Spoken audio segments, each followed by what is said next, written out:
절기 중에 1년 중에 마지막으로 지켜진 절기가 초막절인데 7월 15일부터 21일까지 7일 동안 진행을 합니다. 이 성경은 초막절을 다른 말로 수장절 혹은 장막절이라고도 표현하는데 크게 두 가지를 했습니다. 첫째는 감사의 예물을 드렸고, 그리고 자기 집을 떠나서 초막을 짓고 텐트 생활을 체험합니다.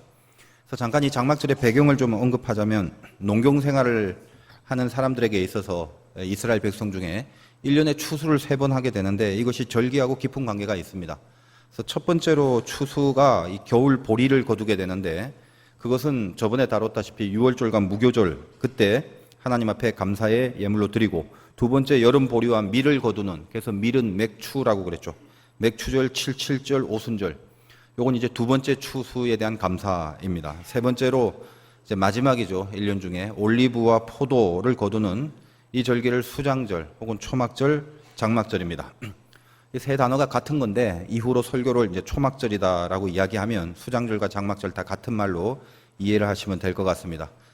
우리가 갖고 있는 태양력, 달력으로는 10월 한 중순경에 해당하는 이 절기, 이것은 이제 마지막 추수를 감사하며 지키는 절기인지라, 이 수장이라는 것은 안으로 이렇게 긁어서 모아둔다. 이렇게 영어로 이제 in gathering이란 말이에요. 안으로 모아서 수장한다. 이거.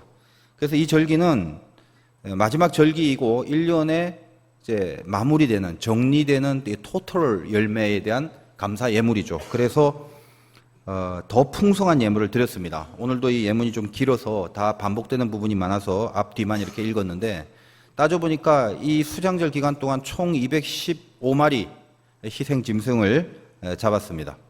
초막절이라는 말을 히브리 말로 숫꽃 그러는데 성경 좀 읽어보신 분은 약간 익숙하죠. 창세기 33장 17절에 야곱은 숫꽃에 이르러 자기를 위하여 집을 짓고 그의 가축을 위하여 우릿간을 지었으므로 그 땅 이름을 숫꽃이라 부르더라. 알다시피 야곱이 집을 나가서 외삼촌 라반 집에서 고생합니다. 그러다가 이제 다시 그 집을 떠나, 외삼촌 집을 떠나 돌아와 처음으로 정착한 곳, 그것이 이제 숫꽃입니다. 그리고 출애굽기 12장 37절에 보면 이스라엘 백성들이 출애굽하잖아요. 출애굽하고 나와서 가나안으로 갈 때에 그 출애굽한 다음에 처음 진을 친 곳, 이것이 이제 숫꽃이란 말이죠. 그러니까 어떻습니까? 야곱도 그렇고 이스라엘 백성도 그렇지만 어차피 거기서 평생을 안주할 곳이 아니라, 하나님이 우리들에게 이 초막절을 주시는 것도 가장 그 중요한 깨달음이 그거죠. 이 땅에 텐트 치고 살라는 거예요. 텐트라는 말은 시멘트로 벽돌을 올리는 것이 아니라 또 옮겨 지나가는, 이 땅은 이렇게 스쳐 지나가는 곳이다라는 것을 상징적으로 이 초막절을 통해서 굉장히 강력하게 메시지화 시키는 그런 그 신학적 어떤 전통이 있다라는 것입니다. 어쨌든 이런 그 역사적 전통에서 볼 때 초막절은 결국 이제 두 가지를 한다고 그랬죠. 첫 번째는 모든 열매에 대한 풍성한 감사. 우리의 교회에서 지켜지고 있는 절기로 굳이 따진다면 추수감사절 하는 거, 그거하고 비슷하죠. 보통 대부분의 교인들이 그러고 있습니다만, 우리 헌금을 할 때 다른 절기에도 헌금을 합니다만 다른 절기와 비교해서 비교적으로 가장 풍성한 헌금을 추수감사절 때 보통 드리죠.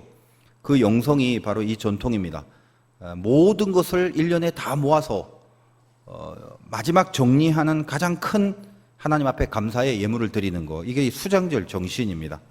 우리가 보통 이제 절기 헌금을 할 때 그 액수가 많고 적음이 중요한 것이 아니라, 내가 하나님 앞에 드려지는 것들 중에 지금 추수감사절이 영적 수장절에 해당하는 그런 부분이기 때문에 어떤 마음으로 풍성한 감사를 해야 되는지는 알고 우리의 절기 예배들을 이제 지켜나갈 필요는 있겠죠. 그렇게 감사 예물을 드리는 거 말고 또 둘째로 텐트 체험을 한다고 그랬습니다. 이런 감사가 있기까지 하나님은 이스라엘을 광야에서 어떤 견딤과 인내의 시간을 통하여 결국 이 감사를 뽑아내게 하는 과정이 있었다라는 거죠. 그러니까 이 과정 없이 이런 열매가 있는 게 아니다. 영적인 것도 마찬가지고 우리의 현실적인 것도 마찬가지고. 그러니까 니네들이 직접 텐트를 치고 옛날 광야의 생활을 한번 체험하면서 그걸 잊지 말고 기억하라는 거죠. 그러니까 좋은 집 놔두고 가족들끼리 다 나가서 이제 텐트 치고 거기서 생활을 합니다. 그리고 이제 자녀들에게 봐라, 우리 조상들이 옛날에 이스라엘 광야에서 이런 삶을 살았단다, 이런 교육도 하고, 그 광야 생활의 의미가 무엇인지 깨닫게도 해주고 잊지 않게 해주는 거죠. 이 텐트는 나무나 잎사귀 같은 걸 이렇게 만듭니다. 그러다 보니까 시간이 지나고 일주일 동안 이 절기가 진행되면서 뭐 그 더운 날씨 가운데 말라 비틀어지기도 하고 뭔가 이렇게 자꾸 희미해지겠죠. 다시 말해서 그 텐트를 바라보면서 영원히 안주할 것이 아니라 이건 곧 없어질 것이다라는 메시지를 받게 되고, 또 이 초막절의 텐트는 위에 지붕을 뚫어서 하늘에 있는 별을 보게 만듭니다. 그러므로 이스라엘의 광야의 인생이 뭔지, 인생이라는 것은 광야와 같아서 또 곧 없어질 것이고 이 땅은 나그네와 같은 것이다라는 것을 느끼게 해주는 거죠. 그래서 이 초막절에 가장 큰 두 가지 풍성한 재물을 정리하여 드리고 그 다음에 텐트 체험을 하고 그런 겁니다. 그러면 오늘날 우리들이 이 초막절에 깃들인 정신이 뭔지를 배워서 당연히 우리 신앙의 삶에 현실적인 적용을 해야 되겠죠. 어떤 정신인가라는 거.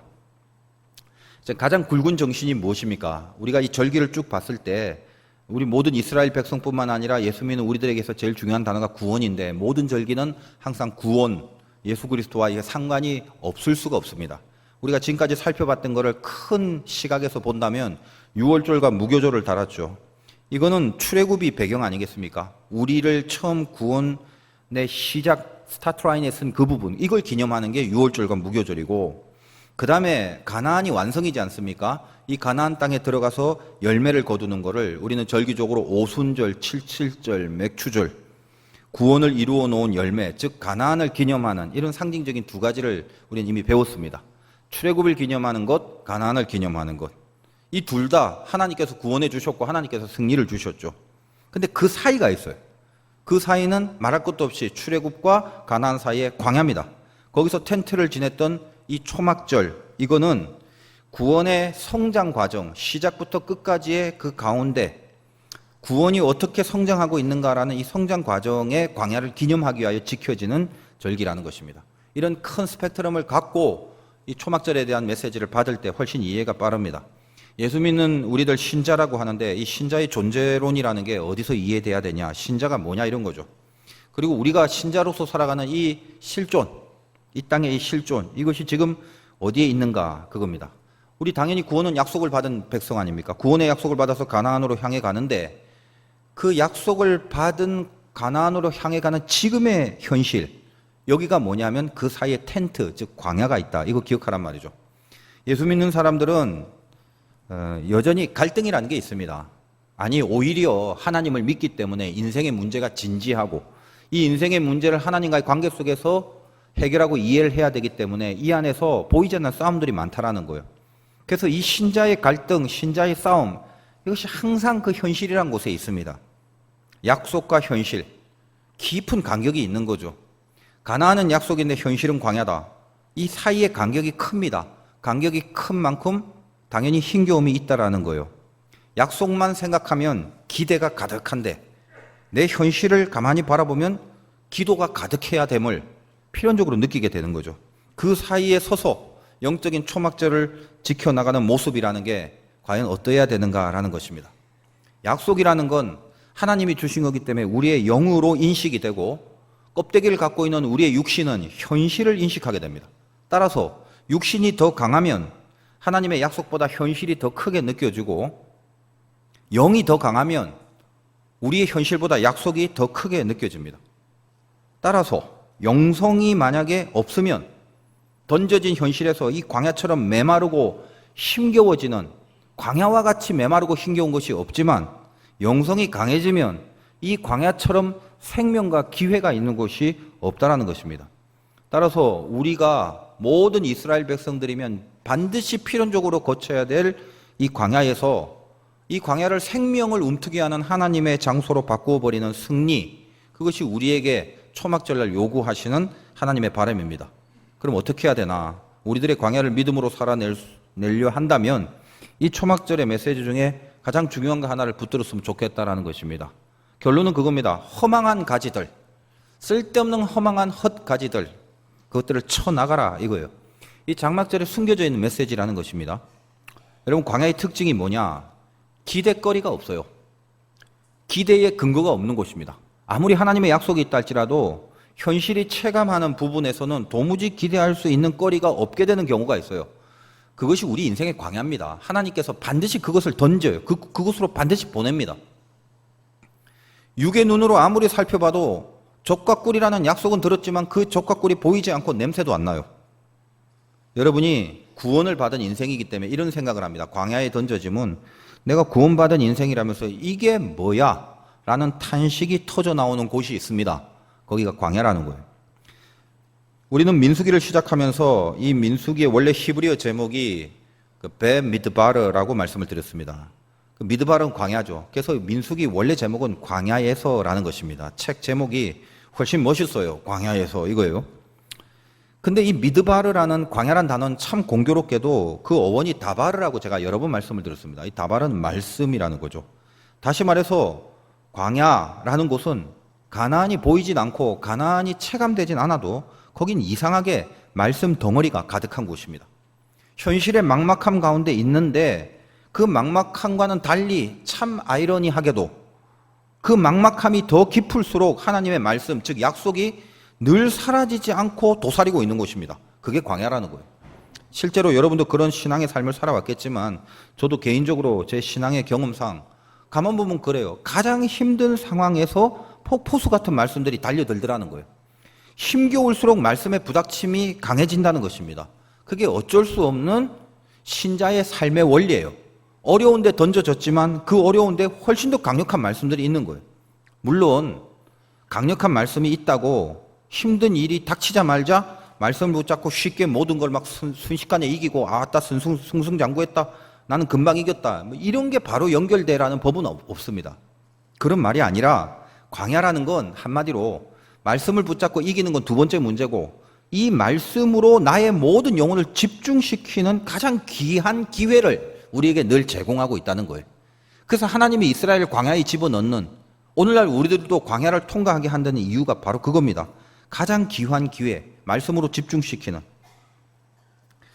저도 몇 년 전에 그 큰 수술을 받았지 않습니까? 몸의 통증이 극대화될 때는 쇼크가 올 정도로 아프다고 표현을 하기에는 너무 약한, 그러니까 아프다고도 표현하지 못할 굉장히 큰 아픔이 있었죠. 근데 그때 제 안에는 우리가 늘 고난주간 때만 잠깐 읊조리는 그가 채찍에 맞음으로 우리가 나음을 입었다. 이 말씀이 정말 이게 거짓말이 아니라 제가 숨쉬는 횟수보다 더 많이 제 가슴과 뇌리에서 계속 읊조리게 됩니다. 왜 그럴까요? 아프니까요. 무지하게 아프니까.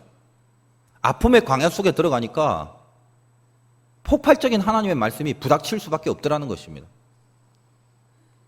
그러면 그 말씀이 들어왔을 때 채찍에 맞음으로 나음을 입었으니까 확 나아졌냐? 아니요. 계속 아팠어요.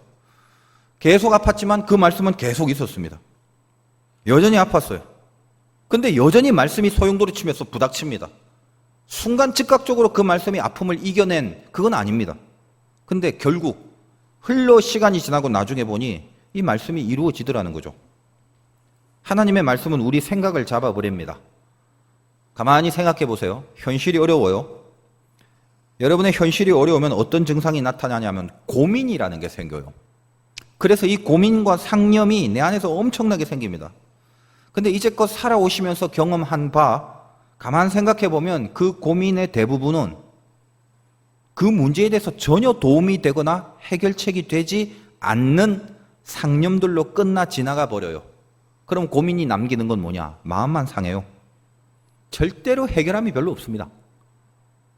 여러분이 예수를 믿으면서 그러므로 갈등을 극복하는 것을 세상 사람들이 하듯이 고민만 하는 것이 아니라 갈등 극복의 패턴이 바뀌어져야 돼요. 이 패턴의 전환이 이루어져야 된다는 것입니다. 생각해 보세요. 고민이 시작되면 우리에게 남는 건 뭐냐면 내 자아, 부정적 의미에서의 자아입니다. 이 자아가 굉장히 비대해져요. 고민을 하나 했다 그러면 고민하는 내가 하나 더 생기고 고민을 2번 했다면 고민하는 내가 2개 생기고 3번 했다면 3개가 생깁니다. 그러면 어떤 노래 가사처럼 내 속에 내가 너무 많아 이렇게 되는 거예요. 무겁죠. 무게가 깔려 그 무거운 하중이 그냥 나를 짓눌러서 그냥 깔아줘 버리는 것밖에 없다는 것입니다. 근데 우리가 광야에서 던져질 때 고민을 하게 되는데 고민이 뭐냐면요. 100% 다 마찬가지. 광야라는 상황에서 비롯된 고민이에요. 이스라엘 백성들이 광야에서 고민을 했다? 그러면 광야만 아니면 하지 않아도 될 고민을 광야기 때문에 하게 되는 거거든요. 여러분의 고민이 뭐예요? 어떤 고민할 상황 속에 던져졌기 때문에 그 상황만 아니면 고민이 안 될 건데 그 상황 때문에 상황을 고민하고 있는 거죠. 근데 명심해야 될 건 뭐냐면 우리 예수 믿는 사람들이 분명히 붙잡아야 될 이 개념이 뭐냐? 상황이라는 건 절대로 내가 컨트롤할 수 있는 게 아닙니다. 예수를 믿는 순간 내 컨디션, 내 상황은 그 주도권이 하나님 앞에 있는 거예요. 내가 갖고 있지 않습니다. 이걸 알아야 돼요. 모세가 갈대 상자에 떠내서 이렇게 떠내려 갑니다. 그 상황 속에 모세의 의지는 있을 수 없습니다. 그래서 그 갈대 상자가 바로의 공주가 있는 곳으로 흘러가는 상황도 모세가 컨트롤할 수 있는 것이 아닙니다. 갈대 상자라는 히브리어 테바라는 건 성경에서 노아의 방주라는 그 방주의 어원과 똑같습니다. 그 단어 두 개가 테바예요. 근데 이거는 물 위에 떠 있기 때문에 마치 배라는 느낌이 들지만 이 테바의 의미는 뭐냐면요, 어떤 방향으로 진행하려는 의도가 하나도 없는 게 테바입니다. 돛도 없고 노도 없고 모타도 없어요.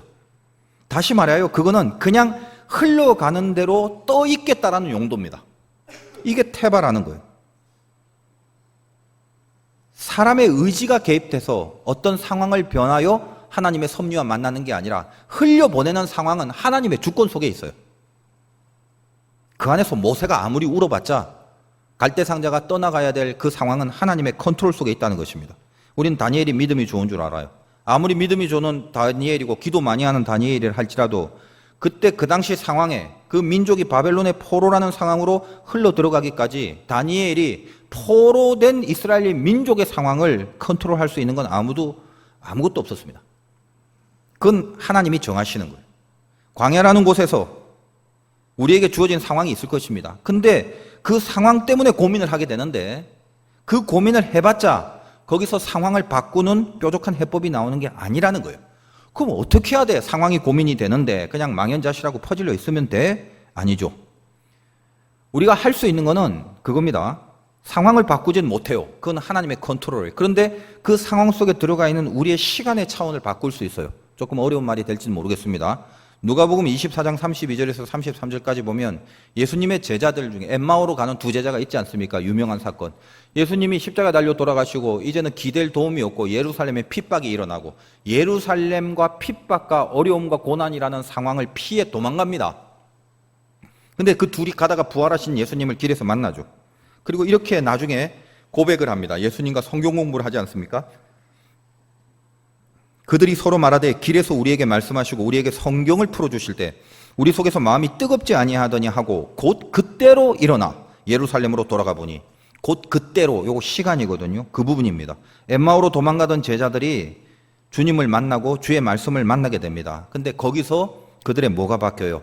핍박하고 있는 예루살렘이라는 상황이 바뀌는 게 아니라 그들의 시간이 바뀌어요. 가슴이 뜨거워지는 시간에 붙잡히게 됩니다. 예루살렘은 여전히 핍박과 공격이 있는 위험한 상황입니다. 그 상황 자체가 변한 건 하나도 없어요. 근데 이 제자들의 시간이 바뀌어요. 가슴이 뜨거운 시간이 되니까 곧 그때로, 다시 말해서 주님이 붙들어진 시간에 잡히니까 그때로, 곧 바로 그 시간에 그가 도망했던 예루살렘을 향하여 다시 들어가는 모습을 보게 됩니다. 다니엘이 여전히 바벨론 포로 상황 속에 있었지만, 그래서 다니엘의 믿음이 아무리 좋아도 그 상황이 바뀌는 건 아니었지만 단지 거기서 다니엘은 가슴 뜨거운 시간에 붙들리는 기도와 자기가 정한 원칙을 철저히 지키는 결단 속에 있었습니다. 상황이 바뀌어서 영광이 나타난 것이 아니라 시간에 붙들리는 다니엘이었기 때문에 그것이 아무리 험악한 사자라도 다니엘을 손 하나 대지 못했던 다니엘의 영광과 연결이 되는 것입니다. 시간이라는 것이 공간을 바꿉니다. 좀 어려운 개념일지 몰라도 태초에 하나님이 천지를 창조하신다라는 이 창세기 1장 1절에 서려 있는 메시지예요. 태초는 시간이고 천지는 공간입니다. 다시 말하여 천지는 상황이에요. 태초라는 시간이 먼저 있고 천지라는 공간이 나중에 옵니다. 하나님이 붙드는 시간, 그걸 만드는 게 중요하다는 거예요. 이게 먼저라는 거예요.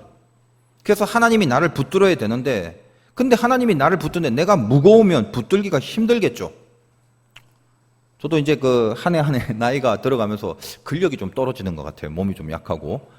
옛날에는 이렇게 죄송합니다만 아무튼 가방을 들고 올라가면 뭐 그냥 이 가방인가 보다 생각했는데 똑같은 가방인데 이상하게 무게감이 자꾸 더 느껴지는 거죠.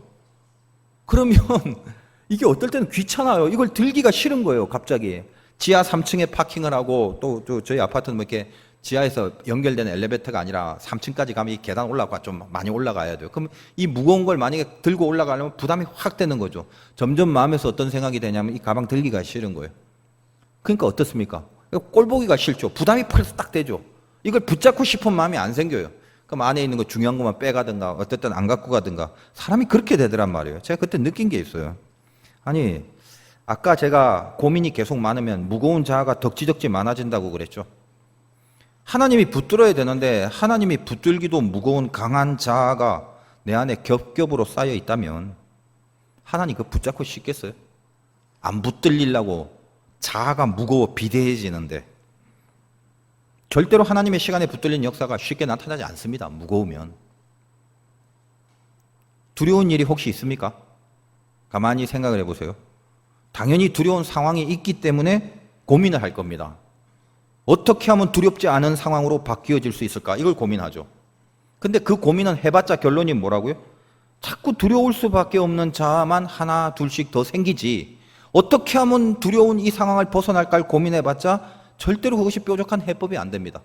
비대한 두려워 떨 수밖에 없는 고민의 자아들만이 커진다라는 거예요. 무거워지죠. 그럼 하나님 앞에 붙들 여력이 없어요. 하나님 앞에 붙잡힐 시간을 가질 여력이 없다는 거예요. 그럼 어떻게 해야 돼? 두려운 광야라는 상황 속에서 뭐가 있다고요? 미드바르. 흐르는 말씀이 계속 있죠. 두려워하지 마. 두려워하지 마.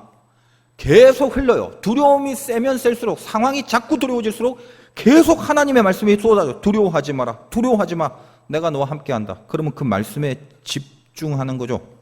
어떻게 두려워하지 않을까를 고민하는 그 상황을 따지지 말고 두려워하지 말라는 말씀이 내 가슴을 뜨겁게 하는 시간이 될 때까지 다바르, 이 말씀에 집중하라는 것입니다. 요령이에요, 요령. 저나 여러분이나 머리가 나쁘다는 걸 인정하셔야 돼. 하나님의 생각에 따라 미칠 수 없는데 우리는 지가 제일 똑똑한 줄 알아요. 그래서 자기가 고민하면 해법이 나온 줄 알고 끙끙대며 결론 하나 낸 걸 정답으로 착각을 하고 살아갑니다. 이제껏 수많은 시행착오를 하셨으면 이제 깨달으셔야죠. 내 머리에서 나오는 것은 선한 것이 없나이다. 그럼 어떻게 살아야 되냐? 고민으로 사는 것이 아니라 하나님 앞에 붙들림으로 살아야 되는 거죠. 그게 신자의 삶 아니겠습니까? 그럼 어떻게 해야 돼요? 집중을 해야 돼요. 단순함을 줍니다. 복잡하게 살면 안 돼요. 단순하게. 집중은 단순함을 줍니다. 여러분이 상황에 대한 고민, 어떻게 하면 상황을 바꿀까에 대한 고민은 그러므로 거의 다 이 허망한 것들 뿐이에요. 왜? 말씀드렸죠. 상황은 주도권이 하나님께 있는 거예요. 하나님이 주관하시는 건데 내가 주관하려고 하는 마음 자체가 허망한 거예요. 그러니까 고민을 하고 상황을 자꾸 바꾸려고 하면 굉장히 허망한 비대한 자아만, 이 허망한 가지들만이 무성해집니다. 말씀에 집중하라는 거예요. 속으로 무섭고 두려우면 두려워하지 말라. 읊어대고 신비, 가슴에 비석에 계속 새기고 그래서 무거워지는 자기를 자꾸만 가볍게 자아를 하나씩 없애 나가는 것입니다. 덕지덕지 붙었던 허망한 가지를 치고 심플하게 줄여 자꾸만 집중해서 하나님의 말씀으로 나를 만들어가는 것이죠. 이스라엘이 이 광야라는 장막에서 어떤 고민하는 것에 머물지 않고 다시 이동하고 또 옮기는 과정을 겪었습니다. 고민하고 눌러붙어 앉아있다간 비대해지는 거죠. 비대한 사람들의 특징이 뭐다? 안 움직인다. 그러니까 거기서 영적인 비대함을 자꾸만 줄이기 위하여 그 다음에 또 옮겨야 되고 제가 가만 보니까 이 광야는 이스라엘 백성들에게 영적 다이어트를 시키는 거죠. 거기 머물러서 비대해지지 마라. 그 이상한 쓸데없는 허망한 장가지들 다 잘라고 라인을 심플하게 갖춰라 이거예요. 집중해라. 고민이 중요한 게 아니다. 그래서 광야에 집어넣어서 말씀과 같이 버무리는 거죠. 거기서 엮어내고 잘라내는 작업을 시키는 거죠. 비대해진 영적 자아가 있습니까? 여러분 그것 때문에 동맥경화가 생기는 거예요. 지금 막히는 거예요. 너무 비대해서 가장 중요한 집중력이 다 사라져 버리니까 자꾸만 쓸데없는 하중 때문에 이 무게를 감당하려고 허망한 것들의 무게를 감당하려고 애를 쓰고 있는 것입니다. 본문 29장 12절입니다. 일곱째 달 15째 날에 너희가 성회로 모일 것이요. 장막절 시작입니다. 아무 일도 하지 마라. 이래 동안 요 앞에 절기를 지켜라. 너희 번제로 여호와께 향기로운 화제를 드리고 수송아지 13마리, 수장 2마리, 1년 된 수장 14마리를 다 흠없는 것으로 드린다. 이런 그 제사에 대한 얘기가 나오는데 이 제사의 내용과 원리는 제가 초하루 제사부터 했으니까 그걸 참조하시고, 지금 장막절에 가장 특징이 있는 메시지가 뭐냐면 첫날 수송아지가 7일 동안 이 장막절을 지내는데 13마리가 나옵니다. 수송아지 13마리 13절에 첫날, 둘째 날 봅시다. 17절 둘째 날에는 수송아지 12마리가 나오네요. 13마리에서 1마리 줄었습니다. 셋째 날 봅니다. 20절에 셋째 날에는 수송아지 11마리가 나오네요. 또 1마리 줄었습니다. 다른 제목은 똑같은데 장막절의 특징은 수송아지가 13마리부터 1마리씩 줄어갑니다. 그럼 13마리, 12마리, 11마리 해서 일곱째 날이니까 마지막 남날은 7마리, 일곱째 날에는. 그렇죠. 그래서 13마리부터 13마리 더하기 12마리 더하기 11마리 해갖고 마지막 일곱째 날 7마리를 다 더하면 70이라는 숫자가 나와요. 하나님이 이 장막절에 드리는 제사는 이 7이라는 완전수를 맞추기 위하여 스스로 설계하고 오다를 내리신 거죠. 하나님의 뜻입니다. 완성시켜라라는 거예요. 그러므로 이 숫자에 대한 개념도 중요합니다만, 여기서 제물이라는 것은, 제사를 드릴 때 제물은 전부 다 어떤 겁니까? 자아죠. 여러분이 오늘도 예배 드리면 제사 지내러 온 건데 제사의 제물이 누구예요? 나죠, 나. 그러므로 모든 예배는 나를 죽이는 게 전제가 돼야 됩니다. 오늘도 이 자리에 와서 비대해진 나를 죽여야 되는 거예요. 처음 우리가 광야에 던져지고 처음 어려운 현실을 만날 때 숱한 고민과 상념, 이런 것들이 이 현실이 주는 고통 때문에 굉장히 그 비대한 자아들이 많이 생기게 됩니다. 그런데 어떻게 하라고요? 던져진 광야에서 하루하루 13마리, 다음엔 1마리 죽여 12마리, 또 1마리 죽여 11마리, 하나씩 미드바르, 이 광야의 말씀에 집중하고 붙잡히면서 비대한 자아를 하나씩 죽여가는 과정을 지내라는 거예요. 이것이 광야의 핵심입니다. 이 자리에 있는 여러분들은 제가 이 말을 안 해도 인생 가운데 실체적으로 그 삶을 살아오셨습니다. 그래서 허망한 쓸데없는 자아들을 많이 쳐서 죽이시고, 그러니 빨간 날인 오늘에도 여러분이 이 자리에 앉아있는 근거가 그겁니다. 중요한 걸 안 거죠. 이 예배 말고 다른 데로 가지 않아야 된다라는 핵심을 알고 있는 거죠. 처음부터 그랬나요? 아니요. 비대하고 쓸데없는 자기중심적인 자아가 하나씩 잘려가면서 점점 선명하고 중요한 하나가 집중되며 드러나게 되는 것입니다. 이것이 광야가 주는 효력이라는 거예요. 고민이라는 거 열매 없습니다. 상황에 대한 고민은 열매 없는 쓸데없는 가지들입니다. 하나씩 쳐나가라. 이게 너희들이 가져야 될 초막절이다, 이겁니다. 중요한 걸 붙들게 하는 것, 그게 광야입니다. 하나님이 우리들에게 때로는 결핍, 때로는 고난, 막막함, 쓰라림, 아픔들 왜 줘요? 거기에 어떤 거, 중요한 걸 보게 하는 효력이 있기 때문에 그래요. 하나님, 저는 말로 해도 잘 볼 수 있어요. 아니요. 하나님이 겪어보셨어요. 수천 년간을. 절대 말로 해서 안 돼요. 우리 자신도 잘 압니다.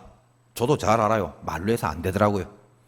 그래서 우리를 상황 속에 밀어놓고 거기에 폭포수 같은 말씀을 주므로 말씀으로 가지를 치게 하여 하나님이 제일 중요하다는 걸 붙잡게 만드는 그곳이 광야입니다.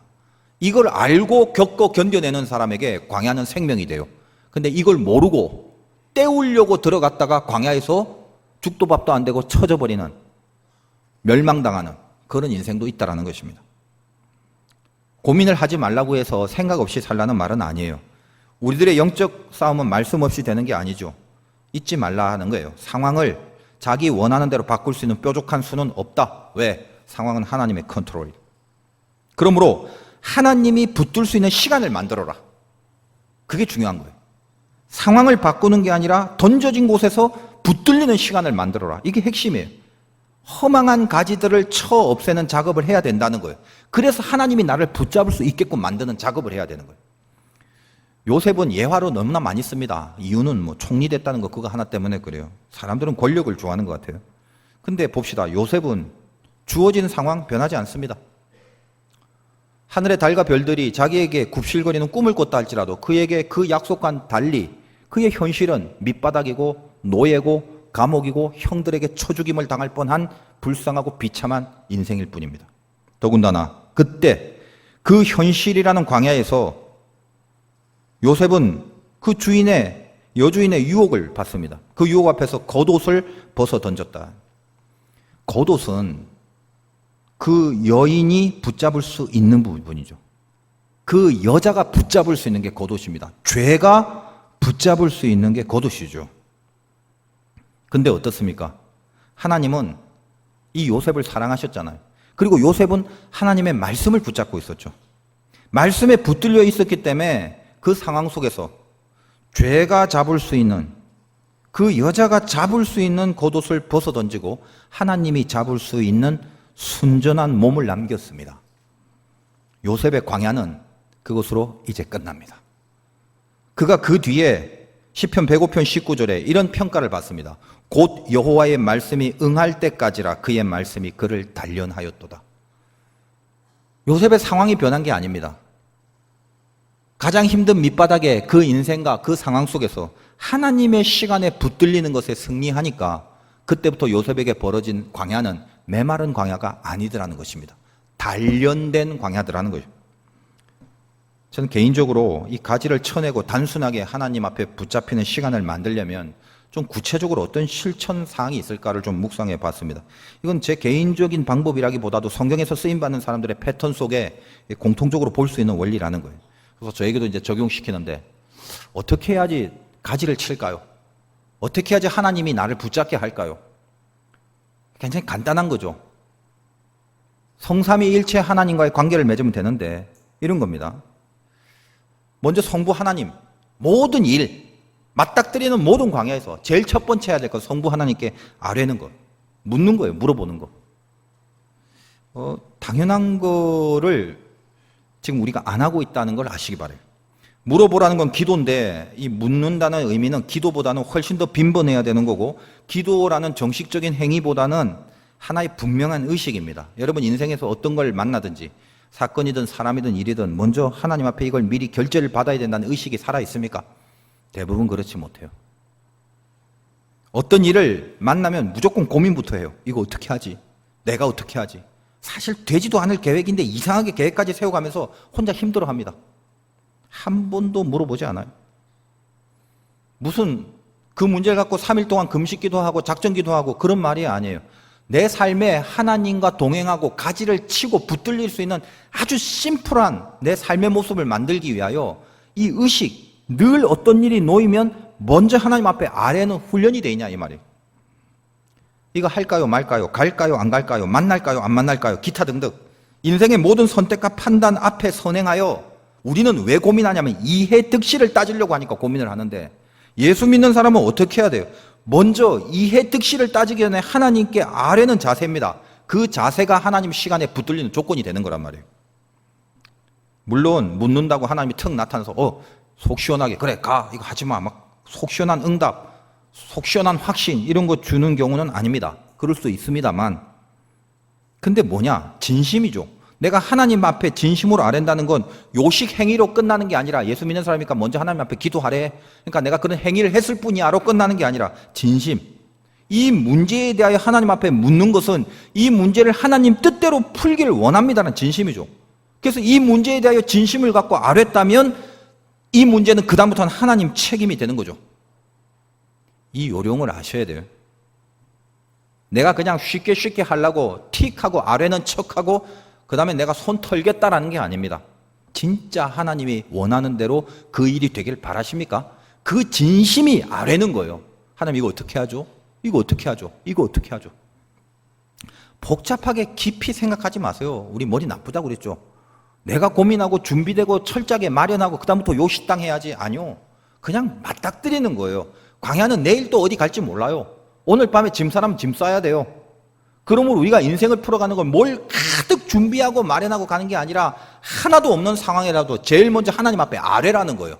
그럼 그 문제에 대한 주도권을 하나님이 갖고 계신다. 그러면 어떻습니까? 응답이 있든 응답이 없든 드디어 하나님이 주도권을 갖고 있기 때문에 저는 하나님의 결제를 맡은 거죠. 그게 중요하다는 것입니다. 저도 뭐 리더 자리에 있다 보니까 결제 올라와요. 어떨 때는 결제가 안 되는데 막 행해지는 거 보면 그런 게 가끔가다 있어요. 그럼 결국 이상하게 아무튼 별로 안 좋아요. 문제가 있고. 찝찝하죠. 왜? 잘 되든 안 되든 결제를 했다는 건 결제자가 책임을 진다는 거죠. 하나님 앞에 아뢰는 게 그런 의미가 있다라는 거예요. 그리고 나서 어떻습니까? 하나님이 아뢰고 나서 가는 길은 드디어 주께서 원하시는 길이기 때문에 그 주께서 원하시는 길을 마귀가 가만 내두지 않지요. 길을 틀어버려서 마귀가 방해할 수는 없습니다. 왜냐하면 그건 하나님이 정한 길이기 때문에. 이건 마귀가 손댈 수가 없어요. 단지 마귀는 뭘 손대냐? 우리가 그 길을 끝까지 못하도록 우리를 끄집어내야 되는데, 끄집어내는 게 미끼가 뭐냐면 죄입니다. 죄. 그래서 죄는 하마르티아, 관역을 빗나가다. 인생이 하나님 앞에 붙들리고 아뢰는 순간 우리는 빠른 길이 아니라 바른 길을 가게 돼요. 근데 이 바른 길을 갈 때 마귀가 막아요. 뭘로? 죄를 짓게 해서 막아요. 스스로 이탈하게끔. 그러므로 아뢰고 나서 그 다음에 해야 될 게 뭐냐? 죄를 씻고 죄를 끊어내는 작업을 해야 됩니다. 어떤 일을 하든지 간에. 그게 예수 믿는 자가 해야 될 굉장히 중요한 심플한 집중력이 거기에 있어야 돼요. 그거는 성자 예수님. 주님 보혈의 공로로 나를 씻어주시고 죄와 싸울 수 이길 수 있는 그런 하나님의 그 죄 씻음에 대한 용서함을 허락하여 달라고 그 보혈을 공급받는 작업을 해야 된다는 것입니다. 그러면 죄를 자르고 있으면 흐름을 타게 돼요. 죄를 짓게 되면 삐딱하게 내가 스스로 나갑니다.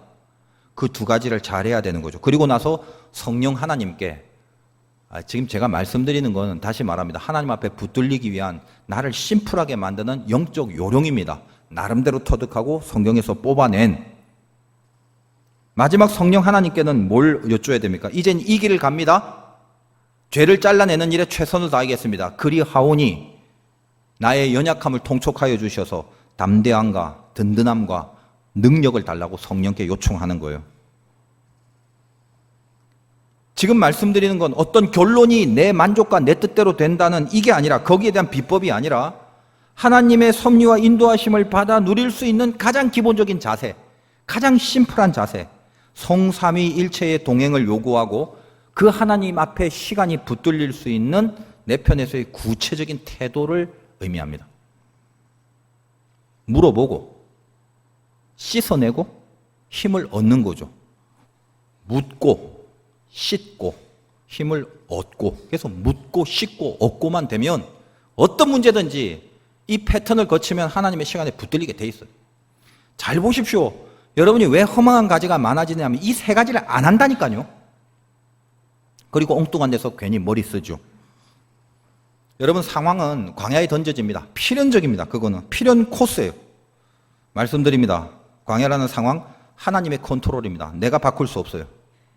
여러분이 예배드리고 이제 집에 가죠. 집이라는 상황 가면 여전히 속상한 현실이 동일하게 턱 버티고 있을 것입니다. 갑자기 바뀌어지지 않아요. 때려치우고 싶은 그 직장, 꼴도 보기 싫은 그 인간이 늘 눈에 거슬려 보자마자 마음에서 울컥하고 도망가고 싶은 그 현실이 예배를 드리고 나서도 여전히 있을 것입니다. 근근히 몸이 아파서 예배에 나왔는데 끝나고 돌아간다 하고 말씀에 붙잡혀 은혜를 받았다 해도 여전히 아픈 몸이 한 번에 치유되지는 않을 것입니다. 그런 경우가 많을 것입니다. 그런데 뭐예요? 거기에 집중하여 어떻게 이걸 해결하고 어떻게 이 상황을 풀까에 대한 모든 허망한 고민의 가지들을 제거하는 작업을 지금 하십시오.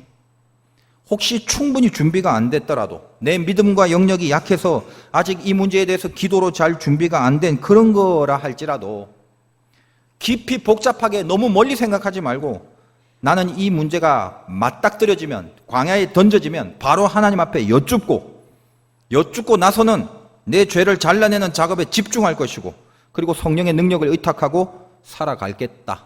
이 패턴에 붙들리게 되면 비대한 허망한 자아들이 자꾸만 사라지고 하나님 앞에 가볍게 붙들리는 영성이 반드시 생기게 됩니다.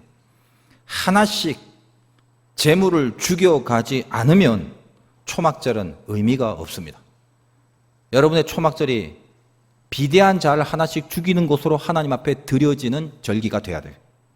그렇다면 이제 내가 이 광야에 서서 허망한 가지를 잘라내고 성삼위일체의 도우심으로 살아가는 그 삶이 맞다면, 맞는지 틀리는지 내 안에 어떤 증상을 통해서 점검을 할 필요가 있는데, 어떤 증상이 생겨야 되나? 말할 것도 없이 감사입니다. 지금 여러분 가슴 속에 감사가 하나도 없다면 지금 여러분은 하나님 앞에 붙잡히는 시간이 아니라 허망한 가지들로 무성한 상태일 것입니다. 고민에 빠져갖고 하나님께서 나에게 주시는 감사의 마음이 하나도 안 생기는 그 모습이 혹시 있다면 지금 다시 전환을 시키기 바래요. 약속과 현실의 갭을 줄여나가는 거룩한 행진을 내가 지금 잘하고 있는지 뭘로 판별한다고요? 성부, 성자, 성령, 삼위일체 하나님의 붙드심이 나에게 있다는 것을 어떻게 내가 증명할 수 있냐? 감사하죠. 본문 29장 39절입니다.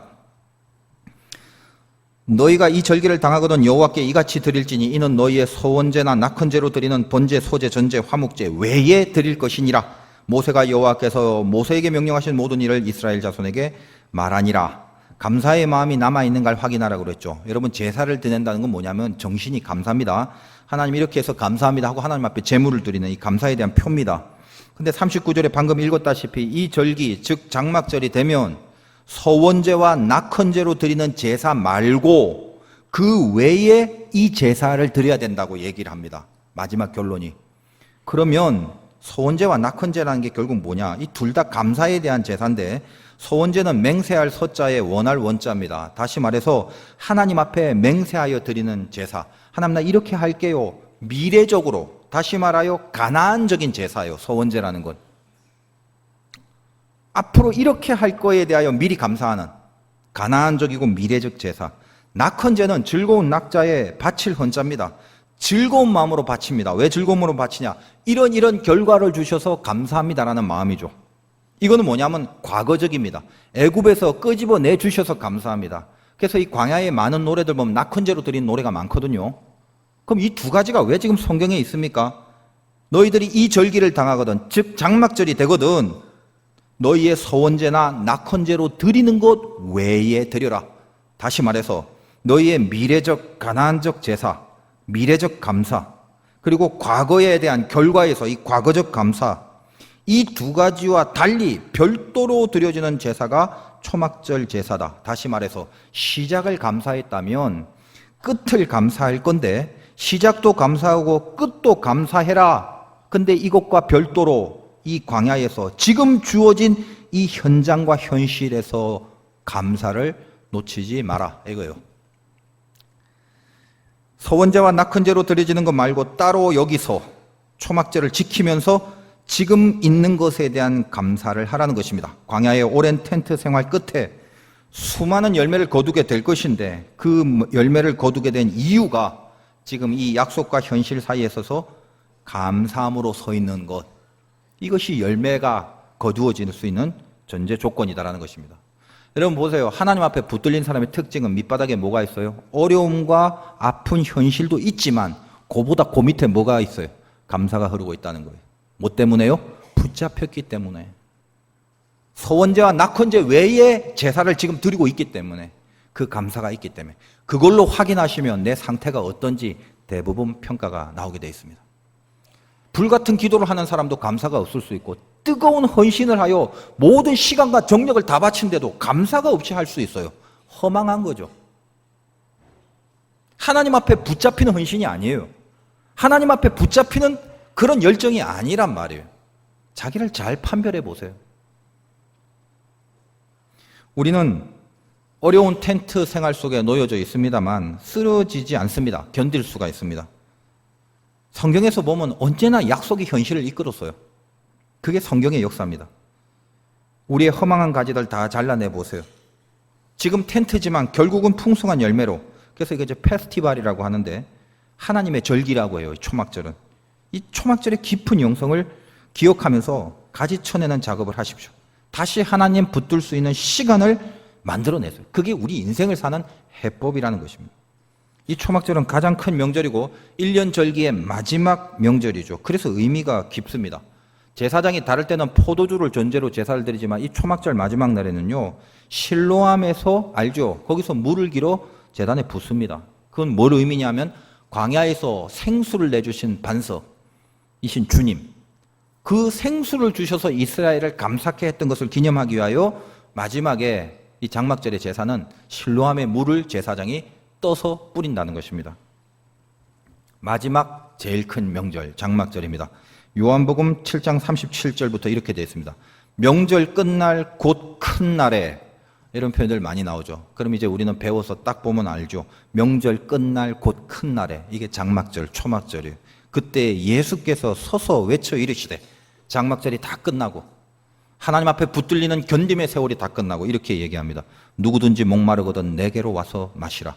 나를 믿는 자는 성경의 이름과 같이 그 배에서 생수의 강이 흘러나오리라. 명절 끝날 곧 큰 날에 생수의 강이 흐르리라. 이것이 장막절을 지키고 견딘 자를 향한 주님의 약속입니다. 지금 주님이 성삼위일체가 여러분의 시간을 붙잡고 있는지 잘 점검하시고 실천력을 가지십시오. 묻고 씻고 얻고, 하나님께 묻고 보혈로 씻고 성령께 능력을 얻고, 이 세 가지 작업을 하시면 쓸데없는 허망한 가지 다 잘리고 주님 앞에 집중하여 풍성한 열매로 연결되는 장막절의 영성이 여러분 삶 속에 있게 됩니다. 승리하시기를 주님의 이름으로 축원드립니다.